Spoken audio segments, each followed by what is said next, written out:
बिस्मिल्लाहिर्रहमानिर्रहीम। अस्सलाम वालेकुम। Welcome to Sheri novels arc. कहानी शुरू करने से पहले चैनल को सब्सक्राइब कर लें और बेल बटन दबाकर नई कहानियों का नोटिफिकेशन हासिल करें। शुक्रिया। पेश खिदमत है दिलो दिमाग से महव ना होने वाली इबरतनाक, हैरतनाक, खौफनाक और दिल गिरफ्ता कहानी पुरस्रार साया। 50 साल बारिश सलामत खान अपनी 8 साल बेटी शहनाज के साथ दरिया के किनारे खड़ा था। सुबह सादिक का वक्त था। दरिया के किनारे उन दोनों के अलावा कोई और जी नफ्स मौजूद ना था। सख्त सर्दी के इस मौसम में इन दोनों बाप बेटी का उस दरिया के किनारे मौजूद होना हैरान कौन था। सलामत खान के चेहरे पर फांसी घाट के उस कैदी की तरह गहरे रंजोगम के तासरात थे, जिसके गले में फांसी का फंदा पड़ा हुआ हो और किसी भी लम्हे जल्लाद लीवर खींचने वाला हो। शुमाली इलाका जात में वाक़ और दूर दराज का वो गांव लाली था, जहां जहांगीर खान उस इलाके का बिला शिरकत गैर मालिक था। जहां हुकूमत का कोई खास कंट्रोल ना था। इलाके के तमाम फैसले जहांगीर खान खुद ही करता था। उस इलाके में सूबाई असम्बली की सीट उसकी खानदानी सीट थी। असलहा उस इलाके का जेवर था। जहांगीर खान तालीम का सख्त मुखालिफ था। उस इलाके में कोई भी स्कूल या तालीमी इदारा नहीं था। 2-4 बार यहाँ हुकूमत ने सरकारी स्कूल बनवाए भी, लेकिन जहांगीर खान के हुक्म पर उन स्कूलों की इमारत ढा दी गई। सलामत खान की शहनाज अकलौती बेटी थी। वो जहांगीर खान का मुंशी था। शादी के 10 साल बाद शहनाज ने जन्म लिया तो सलामत खान का चेहरा खुशी से खिल उठा। उसके दूसरे साल उसके घर बेटा हुआ, जिसका नाम सलीम खान रखा गया। बेटा होने के बावजूद सलामत खान अपनी बेटी को जान से ज़्यादा चाहता था। उसकी हर ख्वाहिश पूरी करता था। अपनी उम्र के 5वें साल शहनाज ने अपने बाप से ख्वाहिश जाहिर की कि वो पढ़ना चाहती है। उसकी ख्वाहिश जानकर सलामत खान भौं चक्कर रह गया। वो जानता था कि उस इलाके में तालीम की बात करना ही जुर्म है, और फिर जहांगीर खान लड़कियों की तालीम का तो इंतहाई सख्त मुखालिफ था। एक तरफ जहांगीर खान की दहशत आसाब पर हावी थी, तो दूसरी तरफ बेटी की ख्वाहिश को भी नज़रअंदाज करना उसके लिए नामुमकिन था। वो खुद ही बमुश्किल मैट्रिक तक पढ़ पाया था, लेकिन यह तालीम भी उसने शहर में उस दौर में हासिल की थी जब उसके वालिद रोजगार के सिलसिले में शहर गए थे, और वहीं क्याम करके उन्होंने सलामत खान और उसकी माँ को भी शहर बुलवा लिया था। सलामत खान के जवान होते ही वो वापस गाँव लौट आए। सलामत खान की शादी के दूसरे साल उसके वालिद और चौथे साल उसकी वालदा वफात पा गईं। सलामत खान ने शहर से किताबें लाकर बेटी को पढ़ाना शुरू किया। वो इंतहाई ज़हीन बच्ची थी। उसका हाफजा बेहतरीन था। वो अपना सबक इस तरह याद करती गोया उसे सबक को घोल कर पिला दिया गया हो। 8 साल की उम्र तक वो अपनी जहानत के बलबूते पर उस मकाम पर पहुंच चुकी थी कि सलामत खान को खुद भी हैरत होती थी। सलामत खान जब शहर जाता उसके पढ़ने के लिए बच्चों के रिसाले और अखबारात ले आता। एक रोज़ वो एक कॉपी बाप के पास लाई और बोली, बाबा मैंने कहानी लिखी है। सलामत खान ने जब उसकी कहानी देखी और उसको पढ़ा तो शशदर रह गया। ऐसा लग रहा था जैसे ये कहानी किसी बच्ची ने नहीं बल्कि किसी राइटर ने लिखी हो। सलामत खान ने वो कहानी शहर जाकर पोस्ट कर दी, जो अगले ही माह रिसाले में शाया हो गई। शहनाज अपनी कहानी शामिल अशात देखकर बहुत खुश हुई। फिर वो अक्सर उस रसाले के लिए लिखने लगी। एक रोज़ उसने अपने इलाके की कहानी लिखी कि उसके इलाके में बच्चों और बच्चियों की तालीम हासिल करने पर पाबंदी लगा दी गई है और सिनफे नाजुक को कमतर मखलूक समझा जाता है। और फिर उसने अपने साथ खेलने वाली बच्चियों को अपनी दरसी किताबों से पढ़ाना शुरू कर दिया। इल्म की रोशनी फैलाना उसका नाकाबिले मुआफ़ी जुर्म ठहरा। इस जुर्म की इतला सुनते ही जहांगीर खान आग बगूला हो गया। सलामत खान को डेरे पर तलब कर लिया गया। सलामत खान, तुम्हारी बेटी ने वो हरकत की है जो आज तक हमारे इलाके में किसी लड़की ने नहीं की।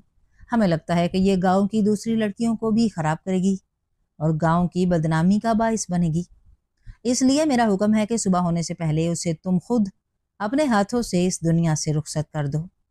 जहांगीर खान ने बेरहमी से हुक्म दिया। सरदार, मैं कैसे अपनी फूल जैसी बेटी को अपने हाथों से मार सकता हूँ? सलामत खान तड़प उठा। तो फिर हमारे हुक्म पर तुम्हारे बेटे और बेटी को तुम समेत मार दिया जाएगा। जहांगीर खान शाम की तरफ फुनकारा। उसके हुक्म पर उसके कारिंदे सलामत खान के बेटे सलीम खान को उसी वक्त उसके घर से उठा लाए। वह मासूम बच्चा डर के मारे रो दिया था। सलामत खान, सूरज निकलने से पहले मेरे हुक्म पर अमल दरामद होना चाहिए, वरना तुम बेटी के साथ बेटे से भी हाथ धो बैठोगे।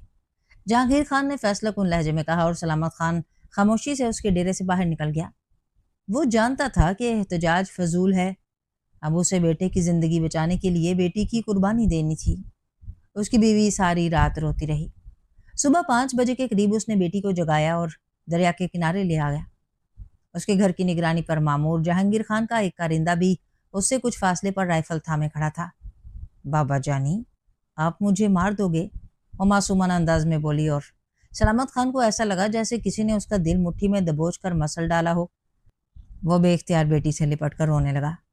بابا جانی، آپ ہی تو کہتے تھے کہ غم اور خوشی انسان کے ساتھ ساتھ ہیں، بڑے سے بڑے دکھ کو صبر و تحمل سے سہنا چاہیے۔ اگر میری موت سے آپ کی اور بھائی کی زندگی بچتی ہے تو مجھے کوئی غم نہیں۔ وہ معصوم بچی اپنی عمر سے بڑھ کر بڑی باتیں کر رہی تھی اور سلامت خان کا دل غم سے پھٹا جا رہا تھا۔ یہ بے بسی کی انتہا تھی۔ وہ اپنے جگر کے گوشے کو خود ہی موت کے منہ میں دھکیلنے کے لیے مجبور تھا۔ اگر ایسا نہ کرتا تو جہانگیر خان اس کے بیٹے اور بیوی کے ساتھ ساتھ شہناز کو بھی جان سے مار ڈالتا، لیکن بیٹی کو بھی خود اپنے ہاتھوں سے موت کے منہ میں دھکیلنا آسان نہیں تھا۔ بفرا ہوا دریا اس کے سامنے تھا۔ قریبی جہانگیر خان کا کارندہ رائفل اٹھائے کھڑا تھا۔ سلامت خان، جلدی کرو، سورج نکلنے والا ہے، کارندے نے چلا کر کہا اور اسے وارننگ دینے کے لیے ہوائی فائر کیا۔ وہ دریا کے کنارے کھڑی شہناز کی طرف بڑھا جو اس کی طرف دیکھ رہی تھی۔ شہناز کی نظروں میں حسرت و یاس، بے یقینی، موت کا خوف اور بہت کچھ تھا۔ اس کی سوالیہ نگاہیں گویا اپنے باپ سے پوچھ رہی تھی کہ کیا ایک باپ اپنی بیٹی کو خود اپنے ہاتھوں سے موت کے منہ میں دھکیلا کرتا ہے؟ پھر سلامت خان نے اپنی بھیگی ہوئی آنکھیں بھیچی اور بیٹی کو دریا میں دھکیل دیا۔ وہ دریا کی سرکش لہروں میں جا گری اور نگاہوں سے اوجھل ہو گئی۔ اسی کا نام زندگی ہے جو گرگٹ کی طرح رنگ بدلتی ہے۔ اس کا ہر لمحہ مختلف ہوتا ہے۔ ایک ہی وقت میں کسی کے گھر سے میت اٹھ رہی ہوتی ہے اور دوسرے گھر میں خوشیوں کا رقص ہوتا ہے۔ شہناز سلامت خان کی صرف بیٹی ہی نہیں، جگر کا گوشہ تھی۔ اے لوگو، کیا تم اس باپ کا دکھ جان سکتے ہو جس نے خود اپنے ہاتھوں سے اپنی بیٹی کو موت کے گھاٹ اتارا ہو؟ آنکھ کھلتے ہی اس نے ادھر ادھر دیکھا، مگر اسے مایوسی ہوئی۔ اس دبیز اندھیرے میں اسے کچھ دکھائی نہیں دے رہا تھا۔ وہ اپنی جگہ سے اٹھا اور اندھوں کی طرح ٹٹول ٹٹول کر آہستہ آہستہ چلنے لگا۔ ہر طرف گرد و غبار اور دھول سی جمی تھی اور دیواروں کے ساتھ چلتا ہوا آگے بڑھتا رہا۔ جلدی اسے اندازہ ہو گیا کہ یہ ایک وسیع و عریض کمرہ ہے۔ کافی دیر تک ادھر ادھر ٹہلنے کے بعد وہ ایک جگہ ٹک کر بیٹھ گیا اور یکسوئی سے سوچنے لگا کہ وہ یہاں کیسے پہنچا، لیکن اسے کچھ یاد نہیں آیا۔ وہ یہ تک بھول چکا تھا کہ وہ کون ہے اور یہاں کیسے پہنچا۔ اس کے ذہن میں ماضی کی یادداشت کی رمق تک موجود نہ تھی۔ کچھ دیر تک بیٹھے رہنے کے بعد اس نے دیواریں دوبارہ ٹٹولنی شروع کر دیں۔ اس کی آنکھیں اتنی دیر میں اندھیرے سے مانوس ہو چکی تھیں اور کچھ دھندلے دھندلے دیواروں کے نقوش دکھائی دینے لگے تھے۔ کافی دیر تک ٹہلنے کے بعد وہ دوبارہ تھک ہار کر ایک دیوار سے ٹیک لگا کر بیٹھ گیا اور سوچنے لگا، وہ کون ہے اور اسے یہاں کس نے قید کیا؟ شاید یہاں کوئی ہو جو مجھے اس قید تنہائی سے باہر نکالے۔ یہ سوچتے ہی وہ زور زور سے چلانے لگا، کوئی ہے، لیکن اس کی یہ آواز کمرے کے در و دیوار سے ٹکرا کر دوبارہ اس کے کانوں سے ٹکراتی۔ اس نے وحشت کے عالم میں اپنے سر کا عقبی حصہ دیوار سے ٹکرایا اور درد کی ایک شدید لہر اس کے پورے وجود میں سرایت کر گئی۔ اس نے دونوں ہاتھوں سے اپنا سر تھام لیا۔ اس کے سر پر ایک بڑا سا گومڑ بنا ہوا تھا اور اس کے بال خون سے لجبج ہو رہے تھے جو خشک ہو کر بالوں میں جم گیا تھا۔ گویا بے ہوش ہونے سے پہلے اس کے سر پر چوٹ لگی تھی۔ وہ وحشت کے عالم میں کافی دیر تک وہاں بیٹھا رہا۔ اندھیرے میں صبح شام کا اندازہ کون کر سکتا ہے؟ اچانک اسے پنڈلی میں تکلیف کی شدید ترین احساس ہوا۔ ایسا لگا جیسے کسی جانور نے اس کی پنڈلی میں اپنے نوکیلے دانت گاڑ دیے ہوں۔ اس نے گھبرا کر آنکھیں کھول دیں۔ یہ ایک بلی کی جسامت کا خونخوار چوہا تھا جو اس کی پنڈلی میں دانت گاڑے ہوئے تھا۔ اسی قسم کے 3-4 اور چوہے اس کے قریب ہی موجود تھے۔ گھپ اندھیرے کے باوجود اسے ان چوہوں کی چمکتی آنکھیں صاف دکھائی دے رہی تھیں۔ بلی کی جسامت کے خوفناک چوہے اس کے ارد گرد جمع ہونے شروع ہو گئے تھے۔ ہش ہش، بھاگو، اس نے چلا کر چوہوں کو ہشکارا اور اٹھ کر کھڑا ہو گیا۔ چوہے بدک کر پیچھے ہٹے۔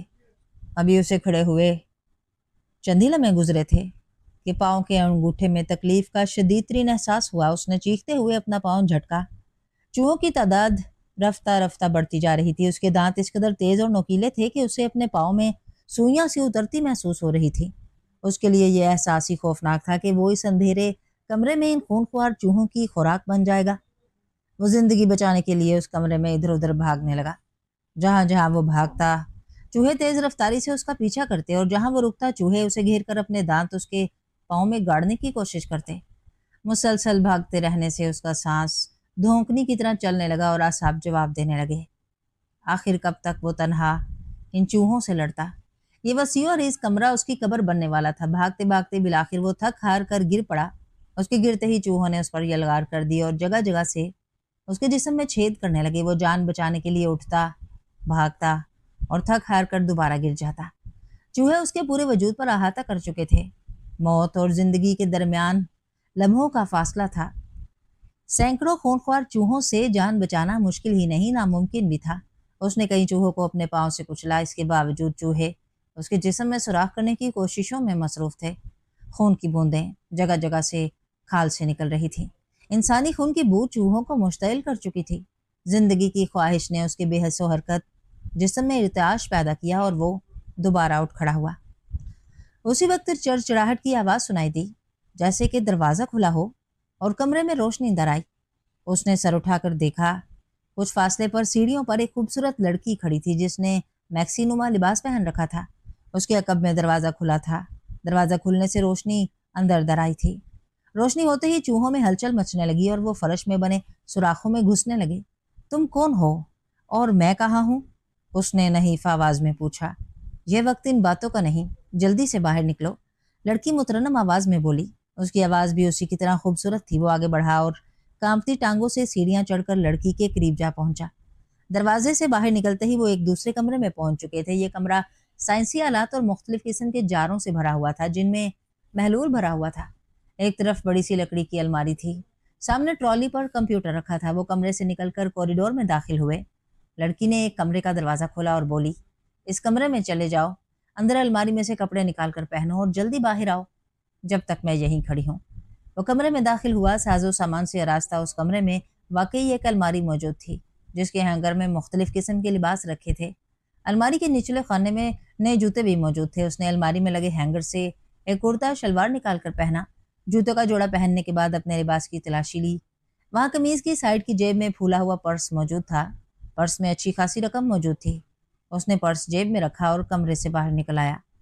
क्या ये तुम्हारा घर है? उसने चलते हुए लड़की से पूछा, मगर लड़की ने कोई जवाब नहीं दिया और उसके साथ चलती हुई उस घर से बाहर निकल गई। ये इलाका पहाड़ी था जो शायद हजारों फुट बुलंद था। अतराफ में सैकड़ों फुट गहरी खाइयां थी जिन्हें देखकर खौफ आता था। इंसानी आबादी का दूर दूर तक नामो निशान न था। गोया इस इलाके में यह वाहिद मकान था। एक तरफ कच्ची सड़क थी। वो इस सड़क पर चलने लगे। तुम कौन हो और मुझे यहाँ किसने कैद किया था? मुझे अपने बारे में कुछ याद क्यों नहीं? और दोनों हाथों से सर थामते हुए बोला, मैं किरण हूँ। यहाँ से गुजर रही थी कि चीखों की आवाज़ सुनकर तुम तक जा पहुंची। लड़की ने जवाब दिया, मैं किरण हूँ, यहाँ से गुजर रही थी कि चीखों की आवाज़ सुनकर तुम तक जा पहुंची। लड़की ने जवाब दिया, लेकिन वो लड़की के इस जवाब से मुतमईन नहीं हुआ। भला इस वीरान इलाके में किसी तनहा खूबसूरत लड़की का क्या काम? और फिर इस लड़की को कैसे पता चला कि कौन से कमरे में अलमारी में कपड़े मौजूद हैं? वो बेख्याली में सोचता हुआ जा रहा था कि रास्ते में आने वाले पत्थर से ठोकर खाकर गिरा और कराहते हुए जैसे ही उठा तो शशदर रह गया। लड़की गायब थी। ये एक वीरान पहाड़ी इलाका था। चारों तरफ हरियाली ही हरियाली थी। दूर दूर तक किसी इंसानी आबादी का नामो निशान न था। चीड़ और दयार के दिलकश दरख्त खूबसूरत मनाजिर पेश कर रहे थे, लेकिन वो इन सब से बेनियाज सोच रहा था कि लड़की कहाँ गई? कहीं उस इमारत में दोबारा तो नहीं चली गई? लेकिन वो थी कौन और वो खुद कहाँ है और वो कौन है? और इस इमारत के तहखाने में कैसे पहुंचा जहाँ खूनख्वार चूहे मौजूद थे? लातादाद सवाल उसके जहन में उभर रहे थे। कुछ देर चलने के बाद वो थक कर एक चीड़ के दरख्त से टेक लगाकर बैठ गया और अपना जायजा लिया। सर की चोट के अलावा जिस्म में जगह जगह चूहों के काटने से जख्म पड़ चुके थे और शदीद तकलीफ हो रही थी। उसने सोचते सोचते बेख्याली में अपने गले पर हाथ फेरा तो उसके हाथ में एक अजीब साख्त का लॉकेट आया जो एक सुनहरी चेन से मुंसलिक था। उसने चेन का हुक खोलकर लॉकेट निकाला। यह आम लॉकेट से मुख्तलिफ अजीब साख्त का कदरे उभार वाला लॉकेट था जिसके अकब में घड़ी की सुई से मुशाबा नन्ना सा बटन था। उसने उलझे हुए जहन से लॉकेट को देखा और फिर दोबारा लॉकेट गले में पहन लिया और कुर्ते की साइड की जेब से पर्स निकाला। एक खाने में तो हजारों की रकम थी जबकि दूसरे खाने में एक तस्वीर थी। उसने तस्वीर पर्स से निकाली। उसे तस्वीर देखकर हैरत का एक और झटका लगा। तस्वीर में वो एक लड़की के साथ मौजूद था। दोनों ने एक दूसरे का हाथ थाम रखा था। सबसे ज्यादा हैरत की बात यह थी कि ये वही लड़की थी जिसने उसे तहखाने से आज़ाद करवाया था और अपना नाम किरण बताया था। गोया उसका इस लड़की से कोई ना कोई गहरा ताल्लुक था। वही उसे उसके माजी के बारे में बता सकती थी। कुछ देर आराम करने के बाद वो उठा और कच्ची सड़क पर चलने लगा। काफी देर बाद वो पक्की सड़क पर पहुंचा तो काफी थक चुका था, इसलिए वो एक तरफ सस्ताने के लिए बैठ गया। कुछ देर बाद उसे दूर से एक मुसाफिर वैन आती दिखाई दी। वो उठकर खड़ा हो गया। इस वक्त उसकी नज़र सड़क किनारे नस्ब एक छोटे से बोर्ड पर पड़ी जिस पर इलाके का नाम लिखा हुआ था।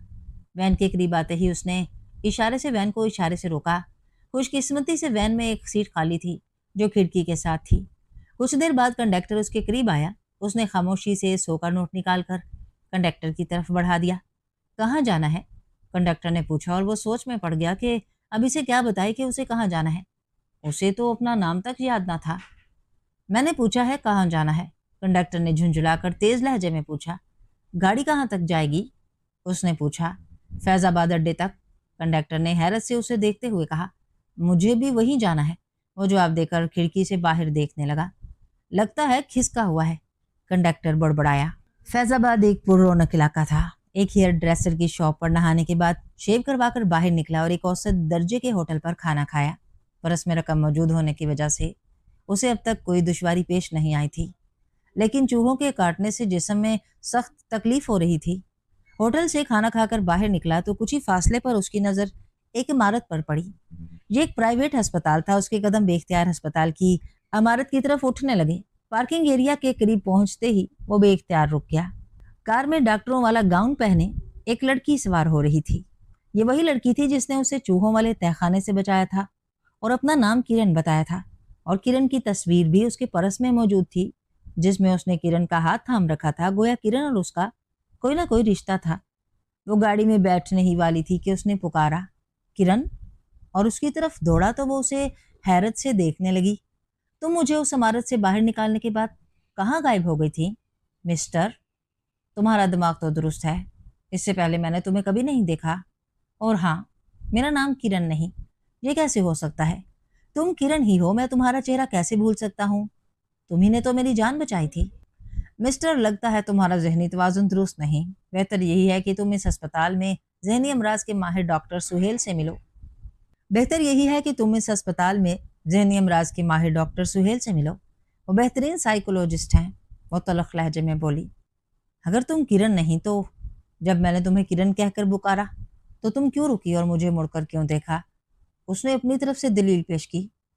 तुम अगर पागलों की तरह किसी लड़की की तरफ दौड़ो और उसे माधुरी कहकर पुकारोगे तो वो रुककर हैरत से तुम्हें देखेगी। इसका ये मतलब तो नहीं कि वो माधुरी है। अब मेरा रास्ता छोड़ो, मुझे वैसे ही देर हो रही है, उसने तुंद लहजे में कहा और गाड़ी में बैठकर उसे स्टार्ट किया। रिवर्स करके पार्किंग से बाहर निकाली और तेज रफ्तारी से अस्पताल के मेन गेट से बाहर निकल गई। वो उसे हैरत से जाता देखता रहा। उसे समझ नहीं आ रहा था कि किरण उसे पहचानने से क्यों इनकार कर रही है जबकि उसने उसकी जान बचाई थी। और फिर वो इतनी जल्दी फैजाबाद के उस अस्पताल में कैसे आ पहुंची? कुछ देर वहां खड़ा रहने के बाद वो अस्पताल में दाखिल हुआ। ओपीडी में मौजूद डॉक्टर ने हैरत से उसके जख्मों का मुआयना किया और एक इंजेक्शन लगाने के बाद कुछ मेडिसिन लिखकर पर्ची उसे थमा दी। वो मेडिकल स्टोर से अद्वियात खरीद कर सड़क पर मटर गश्त करने लगा। दिन तो इसी तरह गुजर गया। रात को नई परेशानी लाहक हो गई। उसे रात बसर करने के लिए जगह दरकार थी। उसने एक छोटे से होटल में कमरा लिया। अपना नाम तो याद नहीं था। उसे जो नाम जहन में आया काउंटर पर वही बता दिया। उसने 3-4 रोज होटल के उसी कमरे में गुजार दिए। और दिन भर इधर उधर घूमता रहता और रात को आकर होटल के कमरे में सो जाता। वो जानना चाहता था कि वो कौन है और उस पर क्या गुजरी, वो इस तहखाने में कैसे पहुंचा और किरण से उसका क्या रिश्ता है। 5वें रोज जब वो एक फुटपाथ पर से गुजर रहा था उसे अकब से जानी पहचानी निस्वानी आवाज सुनाई दी। आसिफ। वो मुड़ा। उसकी पुश्त पर किरण मौजूद थी। उसने मैक्सीनुमा खूबसूरत लिबास पहन रखा था। तुम? उसके मुंह से बेख्तियार निकला। हाँ, मैं। अब यहीं खड़े देखते रहोगे या होटल चलोगे? याद है हमने एक बार उस होटल में नाश्ता किया था? वो एक 5 स्टार होटल की तरफ उंगली से इशारा करते हुए शौक लहजे में बोली। उस रोज तो तुमने अस्पताल के पार्किंग एरिया में मुझे पहचानने से इनकार कर दिया था। मैं मजाक कर रही थी। वो हंस पड़ी। वो उसके साथ चलता हुआ होटल में दाखिल हुआ और एक खाली मेज के करीब रखी कुर्सी पर बैठ गया। किरण उसके सामने बैठ गई। 2 कप अच्छी सी चाय ले आओ, वेटर के करीब आते ही उसने कहा और दुबला पतला वेटर उसे हैरत से देखने लगा। अब बताओ, मैं कौन हूँ और मेरा तुमसे क्या रिश्ता है? तुम्हारी तस्वीर भी मेरे पास मौजूद है, उसने किरण की आंखों में झांकते हुए कहा। मैंने तुम्हें बताया था कि मेरा नाम किरण है और तुम आसिफ हो, आसिफ हुसैन, और हम दोनों का दिल का रिश्ता है। गोया मेरा नाम आसिफ हुसैन है, उसने सोचा। उसी वक्त उसे महसूस हुआ कि दुबला पतला वेटर अब तक खड़ा उसे हैरत से देख रहा है। आसिफ गुस्से से धाड़ा, ए मिस्टर, क्या मेरे सर पर सींग निकल आए हैं जो इस कदर हैरत से मुझे देख रहे हो? कहा ना कि हम दोनों के लिए अच्छी सी 2 कप चाय ले आओ। वेटर इस तरह तेजी से वहां से पलटा जैसे उसने आसिफ के रूप में कोई भूत देख लिया हो। कुछ देर बाद उसने ट्रे में 2 कप चाय लाके डरते डरते ट्रे आसिफ के सामने रखकर वापस लौट गया। हाँ, तो मैं कह रही थी कि हम दोनों का दिल का रिश्ता है। हादसाती तौर पर हमारी मुलाकात हुई थी और हम एक दूसरे को चाहने लगे। फिर एक हादसे में तुम याददाश्त खो बैठे। ये सब कुछ कैसे हुआ, मुझे तफसील से बताओ। और हाँ, तुम चाय पियो, ठंडी हो रही है, आसिफ ने चाय का घूंट पीते हुए कहा। पी लूंगी, इतनी जल्दी भी क्या है? 1 मिनट तुम यहीं बैठो, मुझे घर जरूरी कॉल करनी है। अपना मोबाइल फोन में घर पर भूल आई हूँ, वो बोली और कुर्सी से उठकर एक तरफ बढ़ गई, जबकि आसिफ अपने बारे में सोचते हुए चाय पीने लगा। उसे गए हुए काफी देर हो चुकी थी और वो अब तक नहीं लौटी थी। आसिफ अपनी चाय पी चुका था, जबकि किरण के लिए मौजूद दूसरे कप में चाय हनूज मौजूद थी। चंद मिनट मजीद इंतजार करने के बाद उसने इशारे से वेटर को बुलाया। जी सर, वो करीब आकर मुअद्दबाना लहजे में बोला। मेरी खातून साथी फोन करने काउंटर पर गई थी, अब तक नहीं लौटी। क्या तुमने उन्हें काउंटर पर देखा है? सर, आप अकेले ही उस होटल में दाखिल हुए थे और इस मेज पर तन्हा ही बैठे थे। जब आपने मुझे 2 कप चाय का ऑर्डर दिया तब भी मैं हैरान था। इस दौरान आप अकेले ही बातें किए जा रहे थे, वेटर ने डरते डरते कहा। तुम क्या बकवास कर रहे हो? क्या तुमने मुझे पागल समझ रखा है? मैं किरण के साथ इस होटल में दाखिल हुआ था और तुमसे चाय लाने को कहा था। वो अब तक मेरे साथ थी और तुम कह रहे हो कि मैं अकेला खुद से बातें कर रहा था। उसकी आवाज बतदरीज बुलंद होती जा रही थी। इर्द गिर्द बैठे दूसरे लोगों ने चौंक कर आसिफ को देखा, जबकि वेटर उसे तासुफ भरी निगाहों से देख रहा था। आसिफ ने बिल पे किया और होटल से बाहर निकला। उसे समझ नहीं आ रहा था कि उसके साथ क्या हो रहा है। किरण ने उसका नाम आसिफ हुसैन बताया था, फिर वो काउंटर से कॉल करने का कहकर गई और वापस नहीं लौटी, जबकि वेटर का कहना था कि आसिफ होटल में तन्हा ही दाखिल हुआ था, इसके साथ कोई खातून मौजूद नहीं थी। वो जितना सोचता उतना ही उलझता। फिर उसने सोचा उस उलझी हुई डोर का सिरा सुलझाने के लिए उसे उसी अस्पताल में जाना होगा जहां उसने किरण को देखा था। वो वहां से सीधा अस्पताल जा पहुंचा। इस्तकबालिया पर एक स्मार्ट सी लड़की मौजूद थी। मैं डॉक्टर किरण से मिलना चाहता हूँ, उसने इस्तकबालिया पर मौजूद लड़की से अपना मुद्दा बयान किया। यहाँ डॉक्टर किरण नहीं है, लड़की ने जवाब दिया। अचानक उसकी नज़र कॉरिडोर से आती किरण पर पड़ी। इस वक्त वो डॉक्टरों वाले गाउन में मलबूस थी। आप तो कह रही थी इस अस्पताल में कोई डॉक्टर किरण नहीं, वो देखें सामने से डॉक्टर किरण आ रही हैं। आसिफ ने उंगली से उसकी तरफ इशारा किया। ये किरण नहीं, डॉक्टर नरगिस हैं, लड़की हंसी। इस असना में वो इस्तकबालिया तक पहुंच चुकी थी। आसिफ उसकी राह में हाइल हो गया और वो उसे गुस्से से देखने लगी।